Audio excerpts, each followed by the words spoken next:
వచ్చాను ఒకసారి విన్నాను అన్నమాట. నేను నా జీవితంలో ఎప్పుడు చేయలేదు. వంగి దానికి దాక్కుంటే అది పైకి వస్తుంటారు. వర్షం మీరు కత్తి పట్టుకుని వస్తే వెనకాలంటే మొత్తం గుంపు. సరే ఇంకా నాకు అంటే నన్ను అందరూ ఆడుకుంటున్నారు సార్, కానీ నేను చెప్పి వదిలేసింది. ఇప్పుడు మళ్ళీ ఈరోజు ఏం చేస్తారంటే మీరు కళ్ళజోడు పెట్టుకొని గన్తో రావాలి అన్నాను. చంపేస్తానని చెప్పాను. లేదు ఇది మాకు ఇష్టం అంటే, నాకు తుపాకులు గన్స్ అంటే వీక్నెస్ మీద ఆడుకుంటున్నారు అందరూ నాతోటి.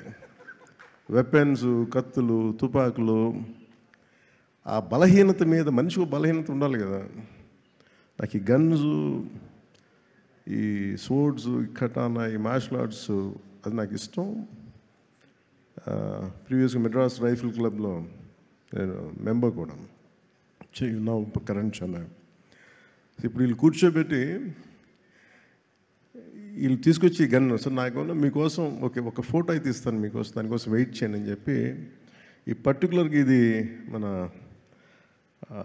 ప్రొడక్షన్ డిజైనర్ గారు చేసింది. అది ఈ పర్టికులర్ వెపన్ నేను వీళ్ళు చూపిస్తే నేను ఎదిగాను దీని మీద. ఇది Russian make weapon, second world వార్కి సంబంధించింది. చాలా మోస్ట్ ఎఫెక్టివ్ వెపన్. దీంతో మీరు విలన్స్ రౌడీలందరినీ కాలుస్తారు సార్, గుండాల్సిన అంటే నాకు ఆనందం వేసింది. చిన్నప్పుడు మనం ఆడుకుంటాం కదా, అట్లా అక్కడ తీసుకెళ్ళిపోతాను వీళ్ళిద్దరూ. సో వాళ్ళ కోసం ఈ ఫోటోగ్రాఫ్. అలాగే నన్ను ఆల్మోస్ట్ 30 years అయిందా నేను వచ్చే ఇండస్ట్రీ కదా, 29 ఐ థింక్. నన్ను పట్టువదలని విక్రమార్కుల్లాగా నా అభిమానుల కోసం, అలాంటి అభిమానులని ఇద్దరి కోసం నేను ఈ గన్ వీళ్ళ కోసం పట్టుకుంటున్నాను.